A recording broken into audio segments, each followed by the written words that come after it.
I'm here today with GM of the Security Business Unit of ServiceNow, Sean Convery. Welcome, Sean. Thanks, John. It's great to be here. We're here to talk about SOAPA, and you guys come at this from a different angle because you're coming at it from sort of ITSM and the IT operations side. So tell me, how does that sort of unique perspective, how does that help you as you approach SOAPA? We actually got our start by having our own customers tell us that they wanted to see us make investments in security. So we saw customers building custom applications on top of the platform to deal with some of their vulnerability challenges, to deal with incident response. And so we really come at this from the angle that by getting IT and security working more tightly together, that you actually can make more progress towards solving the actual problem most organizations seem to have. Now that makes intuitive sense to me, but a lot of times I talk to CISOs and they say, we know we have to work with IT ops, but we want to maintain our independence. So is that a challenge for you to overcome, or is it something that you can work with your customers on? Yeah, it's rarely a challenge for us. It's actually something when I started at ServiceNow, I was wondering, well, how are we going to get access to the security buyer? And it turns out IT almost acts as the reseller for us. They sort of walk us into the security team and say, you need to listen to what these guys are talking about. Mm-hmm. And any pushback on a cloud model? Because security people want to own the technology, own the data. There's regulatory issues. Any pushback on that?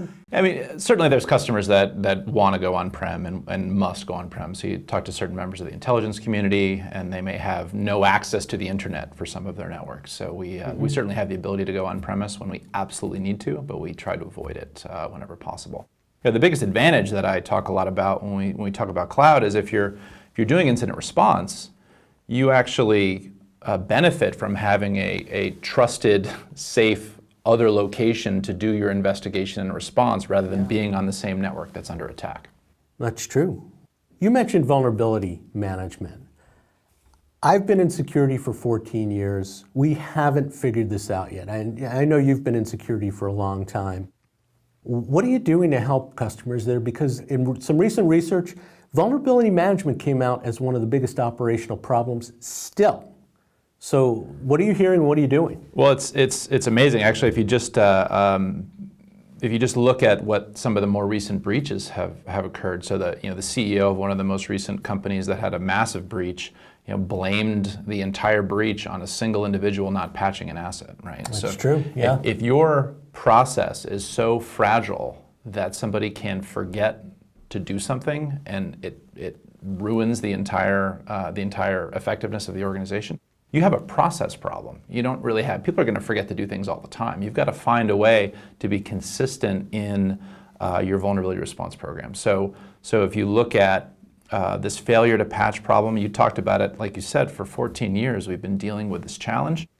Fundamentally, it's about how do you bring IT and security together to have a consistent approach to solving the problem. You have to be able to prioritize. You have to be able to have an agreed upon SLA. If you're the CIO and I'm the CISO, if I come to you with a Sev1 vulnerability on a business critical service, we should have an agreement. Are we going to patch that in 4 days, 4 hours, 4 weeks? And then we should be able to measure and trend that over time. And that's what you can do with ServiceNow, which actually, it gives people at least a frame of reference that they can then think about, do they want to make additional investments to improve? Are there areas the process can improve?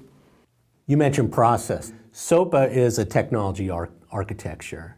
And that's why I've been pushing it. That's why I've been talking about the integration of different parts. But process is fundamental to these things, and sometimes I think we disregard the process. So how much of that work is something you bring to your customers to help them with those processes? Well, it's a big part of what we're doing. So in very early days of the product, we assumed every customer would have their own processes and they'd sort of be looking for us to fit into their frameworks. What we actually found out was they're looking for us to provide guidance. So now we have a lot of capabilities out of the box to help people get started, because we find that the notion of orchestrating and automating things sounds great, but if you haven't actually defined a baseline of what needs to be done, even when it's a human, you've got nothing to automate.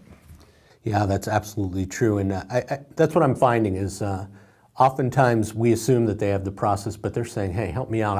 I think I do this well. I don't know if I do this well. Yeah, so, absolutely. Great conversation. Will you stick around for part 2? Sure, that'd be great.